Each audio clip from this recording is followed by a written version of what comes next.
Shalom Bapak Ibu Saudara yang dikasihi oleh Tuhan kita Yesus Kristus. Kami ucapkan salam jumpa kembali di dalam program seri pendalaman Alkitab. Bersama saya Billy Elia yang akan mengajak saudara selama kurang lebih 10-20 menit ke depan untuk kita bersama-sama membaca dan merenungkan kebenaran firman Tuhan, perikop demi perikop dimulai dari Perjanjian Baru. Dan di dalam program seri pendalaman Alkitab di kesempatan kali ini kita memasuki perikop yang ke-51.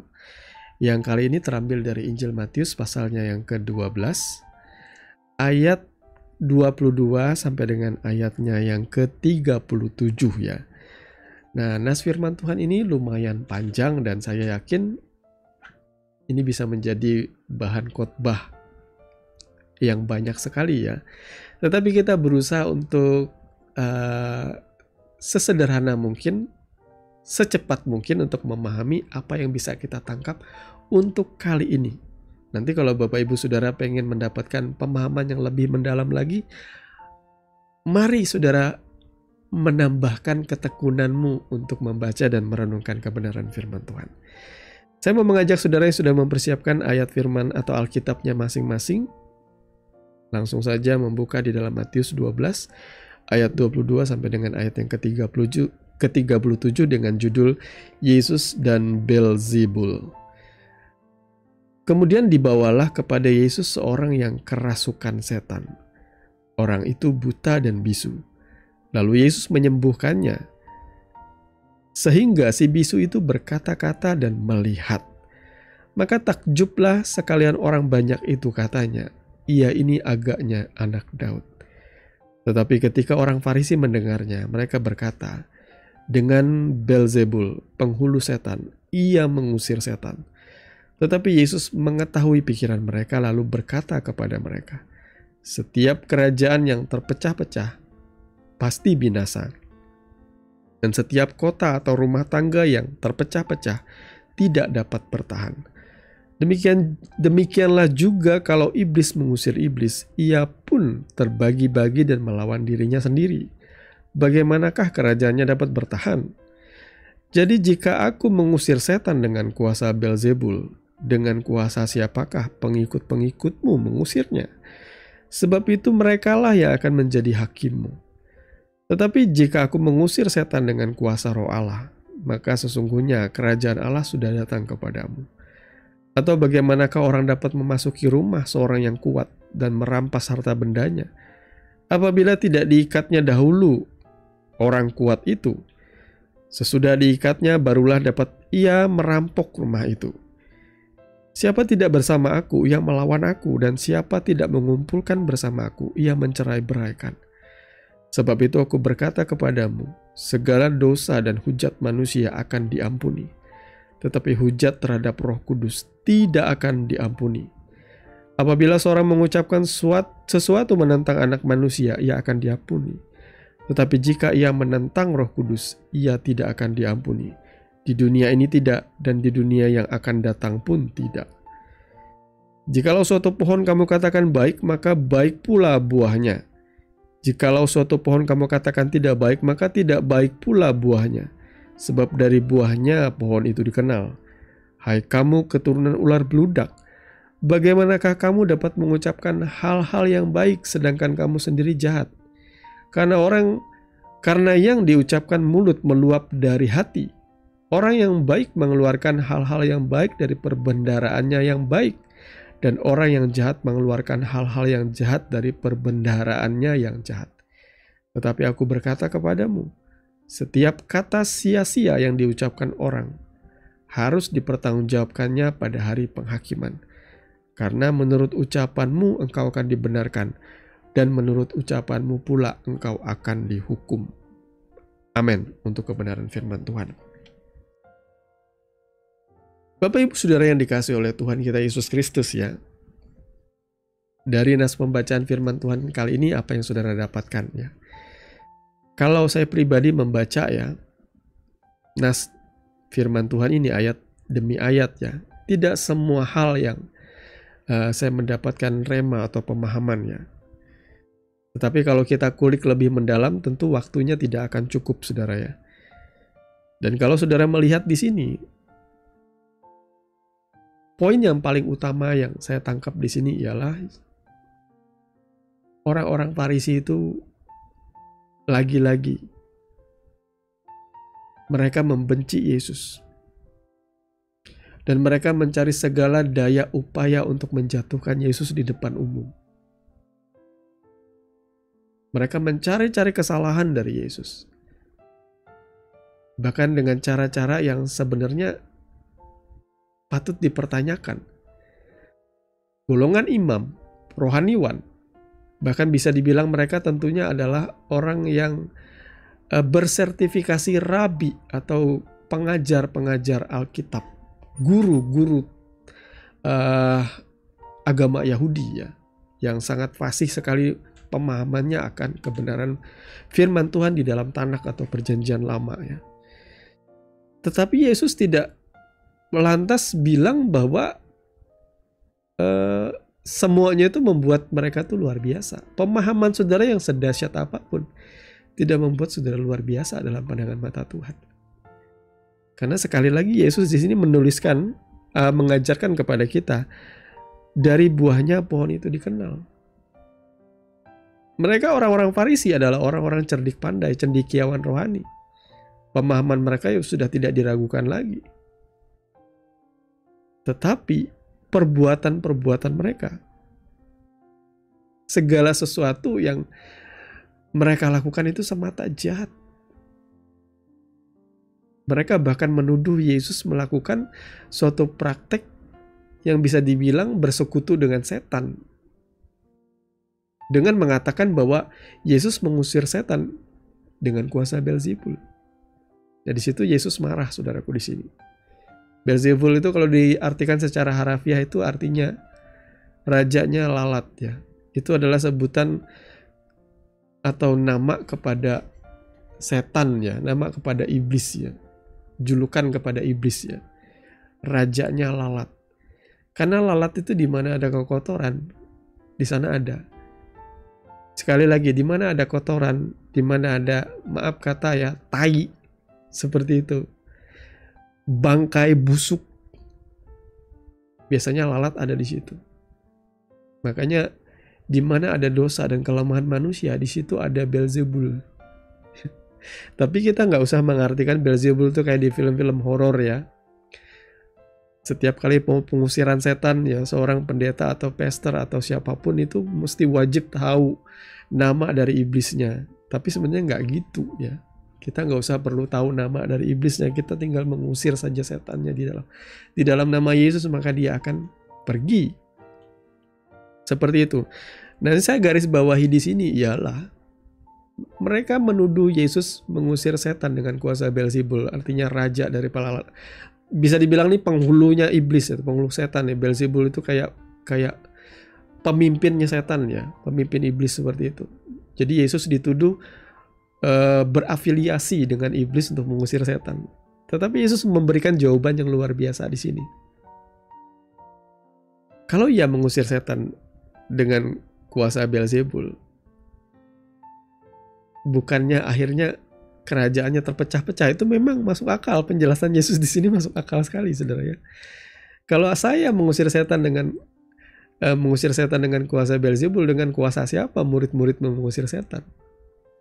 Ya, tidak ada bukti, tidak ada penjelasan yang istilahnya itu yang didasari dengan bukti yang kuat. Mereka cuma menuduh di dalam keiri hatian mereka, kebencian mereka kepada Yesus, di mana mereka mencari salah-salah ya. Yesus memberikan ilustrasi yang banyak setelah itu, saudara ya. Dan bahkan ia pada puncaknya berkata bahwa segala dosa dan hujat anak manusia akan diampuni, tetapi hujat terhadap Roh Kudus tidak akan diampuni. Apabila seorang mengucapkan sesuatu menentang anak manusia, ia akan diampuni, tetapi jika ia menentang Roh Kudus, ia tidak akan diampuni. Ya, saudara ya. Jadi Yesus berkata bahwa kalau mereka menghujat menentang Yesus, Tuhan yang menjadi manusia, itu nggak jadi masalah. Tapi kalau mereka menentang Roh Kudus, Roh Allah itu sendiri yang berbicara. Bahkan di sini mereka memfitnah hujat terhadap Roh Kudus itu tidak terampuni. Bahwa Tuhan tuh capable, berkuasa untuk mengusir setan. Dan kalau saudara berkata itu pekerjaan dari iblis, wah jangan. Saudara sedang menghujat Roh Kudus. Saudara sedang memberikan kemuliaan kepada setan. Seolah-olah Tuhan tidak ada, Tuhan tidak berkuasa. Oleh sebab itu, Tuhan, saudaraku yang dikasihi oleh Tuhan kita Yesus Kristus, mari kita belajar. Menjadi orang-orang percaya, jangan seperti ahli-ahli Taurat, orang-orang Farisi, karena kecenderungan itu bisa terjadi dalam hidup kita hari-hari ini. Apa kurangnya orang Farisi, ahli-ahli Taurat? Mereka orang yang sangat fasih lagi-lagi di dalam pemahaman akan firman Tuhan. Ini menjadi sebuah peringatan bagi kita yang hidup di zaman sekarang ya. Kita bisa jadi sangat fasih pemahaman kita akan kitab suci, akan firman Tuhan. Tapi kita gagal menangkap wajahnya Tuhan. Saya berkali-kali yang menyalibkan Yesus, yang menginisiasi penyaliban Yesus, bukan orang-orang berdosa. Yang menginisiasi penyaliban Yesus itu bukan pemungut cukai, bukan pejinah, bukan para pelaku kejahatan yang keji, bukan orang yang disalibkan di sebelah kiri dan kanan Yesus. Yang menginisiasi penyaliban Yesus di atas kayu salib adalah orang-orang justru yang paling bermoral di kota itu, yakni orang-orang Farisi, ahli-ahli Taurat, imam-imam yang membenci dengan dia. Maka sampai hari ini, saudaraku ya, banyak orang-orang Yahudi yang masih belum percaya kepada Yesus. Mereka masih menanti-nantikan Mesias yang dijanjikan oleh Tuhan. Makanya kalau saudara bertanya tentang kesahihan Yesus, ya tentunya kalau saudara bertanya kepada Rabi Yahudi, ya mereka pasti akan menolak Yesus. Mereka juga akan mencari ayat-ayat yang memberatkan hal itu. Sebagaimana juga sejarah di dalam Injil mencatat bahwa ketika para penjaga tentara-tentara Romawi yang menjaga kuburan Yesus, mereka melihat bahwa pintu kuburan itu tergelinding dan mereka melihat sudah tidak ada lagi orang di situ, dan mereka ketemu dengan malaikat Tuhan. Sampai mereka kejar sampai mau mati. Berjumpa dengan malaikat Tuhan, berjumpa dengan Tuhan yang bangkit. Lalu ketika mereka menghadap pemimpin-pemimpin agama, apa solusi dari mereka? Mereka dikasih bribes ya. Bribes itu apa ya? Mereka disuap gitu ya, supaya tutup mulut. Uang tutup mulut lah. Dan disuruh menyebarkan berita palsu bahwa mayat Yesus itu dicuri oleh murid-muridnya. Dan sampai hari ini, orang-orang Yahudi masih belum percaya kepada Yesus, tapi itu tidak lantas membuat saya benci kepada orang Yahudi, saudara ya. Karena itu cuma oknum ya. Sekali lagi, imam-imam Farisi, ahli-ahli Taurat itu adalah oknum yang menjadi peringatan bagi kita sampai hari ini. Yesus mengajarkan dengan luar biasa, dari buahnya lah kamu akan dikenal. Ya, makanya saya juga bukan orang yang pengen mencari soal-soal yang dicari-cari, ribut soal masalah doktrin atau pemahaman tentang Yesus yang memang sulit dipahami.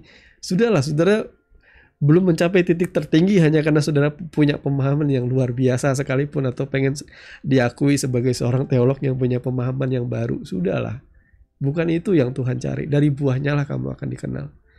Tapi kalaupun saudara punya buah yang baik, jangan juga meremehkan orang lain. Saudara jadi orang Farisi lagi, yang menganggap diri saudara lebih baik daripada orang lain. Saya pikir panggilan saudara yang sempurna itu ialah pada titik ketika engkau seperti Rasul Paulus, yang memandang dirinya turun. Dia pertama memandang dirinya rasul yang paling hina. Lama-kelamaan di penghujung hidupnya dia berkata bahwa aku adalah orang yang paling berdosa. Saudara lihat bagaimana cara dia memandang dirinya. Di awal pelayanannya sama di akhir pelayanannya. Di puncak pelayanannya, ketika ia sudah begitu banyak berkarya bagi Yesus, dia malah berkata, aku ini orang yang paling berdosa. Kalau saudara berpikir bahwa aku ini orang yang paling suci, yang hidup di dalam kekudusan yang sempurna, saudara belum sampai pada titik itu berarti, saudara ya. Jadi Bapak Ibu Saudara yang dikasihi oleh Tuhan kita Yesus Kristus, sekali lagi, apa yang kita ucapkan itu, suatu saat kelak kita akan pertanggungjawabkan itu di hadapan Tuhan. Dan saya mengamenkan hal ini saudara ya. Makanya kita harus berhati-hati dengan ucapan kita, dengan kata-kata kita. Para orang tua, mari berhati-hatilah ketika engkau memarahi anakmu yang masih kecil. Karena apa yang kau ucapkan itu tidak akan bisa ditarik kembali. Engkau pasti akan menuai dari hasil ucapan-ucapanmu itu. Saya juga belajar bagaimana caranya parenting. Ketika saya marah, saya tidak sembarangan mengucapkan kata sumpah serapah atau memaki. Walaupun saya pernah marah sekali sama anak saya. Dan saya sesali. Cuma saya tidak lupa satu hal ini. Ketika saya marah, saya datang kepada, dan kelewatan ya, ketika saya marah dan saya kelewatan, saya datang pada anak saya dan saya meminta maaf kepada dia. Walaupun dia masih bocil. Ya. Saya sama istri juga kadang-kala bisa bertengkar di depan anak saya. Dan kadang-kala ketika kita orang tua yang masih muda ya kurang begitu bisa menghandle ego kita. Kemarahan tuh kadang-kadang bisa berlebihan. Saya mengakui kelemahan itu. Karena saya belajar menjadi seorang orang tua yang baik. Tapi kemudian apa? Saya dan istri juga menunjukkan di hadapan anak kami bahwa kami juga bisa berdamai. Saya bisa berbaikan dengan istri saya bisa saling bermaafan dengan istri saya. Saling berpelukan di hadapan anak kami untuk menunjukkan bahwa kita sekalipun bisa bertengkar, tapi kita kembali berbaikan. Dan saya percaya itu juga akan terekam di alam bawah sadarnya dia. Terekam dalam hatinya dia. Bahwa kelak ketika ia besar, ketika ia menikah, ia bisa saja bertengkar dengan pasangannya. Tetapi ia akan melakukan apa yang kami juga lakukan. Ya, Bapak Ibu Saudara yang di tempat ini, maksudnya yang mendengarkan kebenaran firman Tuhan ini, pernahkah saudara meminta maaf kepada anak saudara ketika engkau sudah memarahi dia habis-habisan? Kalau saudara tidak melakukan hal itu, anakmu akan jadi pemarah dan tidak akan pernah bisa mau meminta maaf kepada orang lain. Dan kata-katamu akan menghancurkan pribadinya dia. Bisa membuat ia menjadi minder, tumbuh minder, merasa dirinya insecure terus, tanpa disadari karena ucapan-ucapan itu. Ya, apalagi zaman sekarang tuh ngeri. Saudara membaca serangan-serangan netizen yang berat-berat itu, saudara bisa sampai pada titik bunuh diri, saudara. Saudara bisa sampai titik gila. Makanya hati-hati dengan ucapan yang keluar dari mulut kita itu akan dipertanggungjawabkan. Makanya Bapak Ibu Saudara, berhati-hatilah mengeluarkan perbendaraan kata-kata yang keluar dari mulut. Ini adalah teguran Yesus bagi orang-orang Farisi, yang juga teguran bagi kita yang sudah mendengarkan firman Tuhan di kesempatan kali ini. Walaupun singkat, kiranya kebenaran firman Tuhan dalam program seri pendalaman Alkitab di episode yang ke-51 ini boleh menjadi berkat bagi saudara. Ya, saudara bisa belajar dengan penuh kerendahan hati. Luangkan waktumu untuk memahami kebenaran firman Tuhan. Mari kita tundukkan kepala dan kita berdoa. Bapa, di dalam nama Tuhan Yesus, terima kasih Bapa, karena Engkau sudah berbicara melalui kebenaran firman-Mu, dan kami percaya Roh Kudus menerangi hati dan pikiran kami sehingga kami memahami maksud dan kehendak Tuhan. Bahwa Engkau rindu kami menjadi pribadi-pribadi yang menyatakan buah-buah yang baik, yang benar di hadapan-Mu Tuhan.